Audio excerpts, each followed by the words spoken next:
This video was brought to you by Bellroy. Prime Minister Rishi Sunak has had a very busy week. On Monday, he sacked his Home Secretary Suella Braverman and appointed former Prime Minister David Cameron to the Foreign Office. And on Wednesday, the Supreme Court found that the government's Rwanda plan was unlawful. These events have angered the Tory right, who see Rishi Sunak as a moderate centrist who's uncommitted to traditional Tory ideals.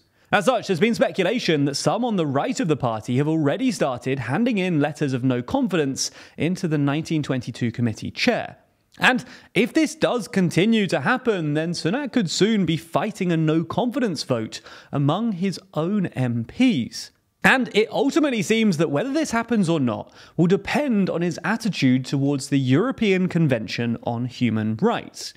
If he commits to leaving this institution, something that those on the right see as blocking the Rwanda plan, then he might be able to convince those on the right of the party that he does indeed share their right-wing ideology and save his neck as Prime Minister. If not, then they could turn on him, and he could well begin the fight for his premiership. So in this video, we're going to take a look at the Supreme Court's decision on Rwanda, whether the ECHR is actually related to this, and ultimately whether Sunak will pull the UK out of it. Before we start, if you haven't already, please consider subscribing and ringing the bell to stay in the loop and be notified when we release new videos. So let's start by very briefly looking at what the Rwanda plan is and why the Supreme Court found it to be unlawful. In essence, the plan is an attempt to discourage people from seeking asylum in the UK and ultimately reducing the number of people crossing the English Channel in small boats. This is something that Rishi Sunak stated at the beginning of the year was a core priority for him and his government. In fact, it was such a priority for him that he made it one of his 5 key missions for government. So, in an attempt not just to solve the small boat problem, but also to appease the right-wing press in the country, Sunak pushed ahead with the plan to send those seeking asylum in the UK to Rwanda, where they will have their claims assessed and, if successful, will remain. If not, they'll be sent back to their country of origin.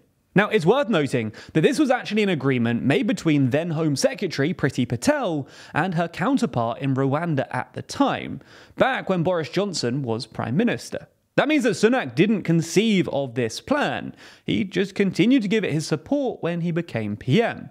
Irrespective of this, making the plan work was one of Suella Braverman's top priorities in the Home Office.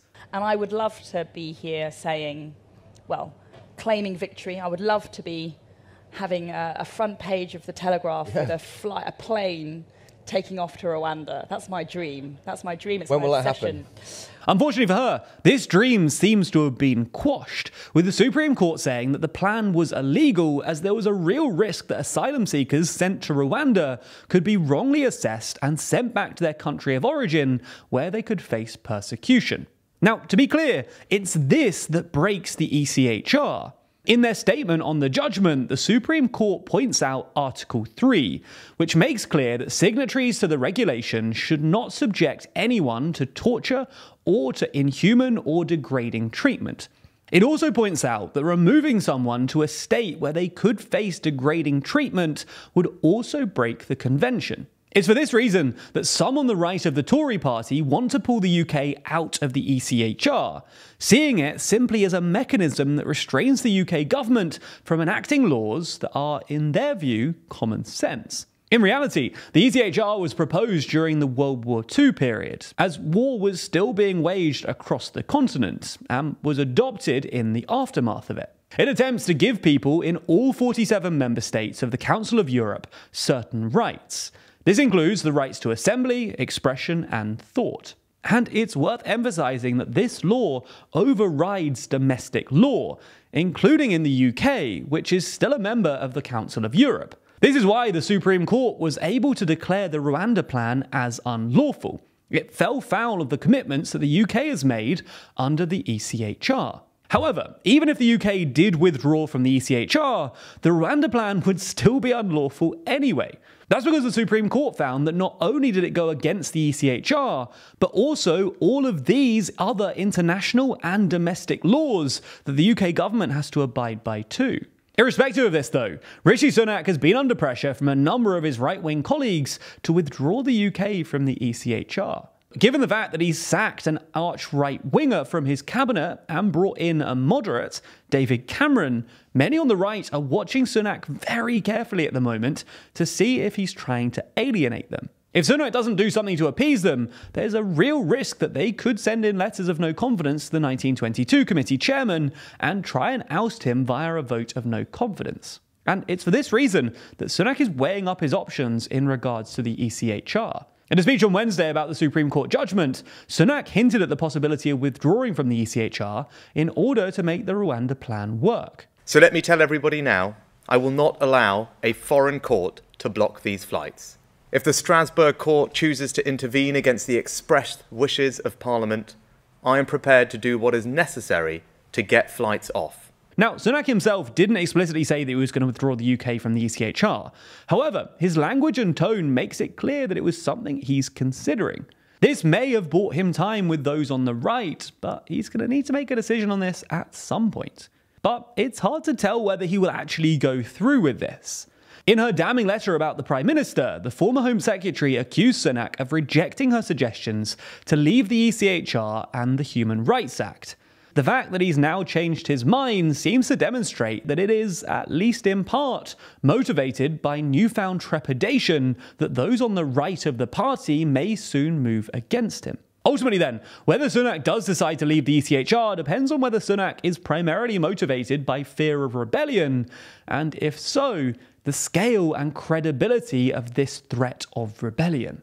Now, when it comes to our journalism, you clearly expect us to provide high quality and responsible reporting. But shouldn't you also expect the same from the products you buy?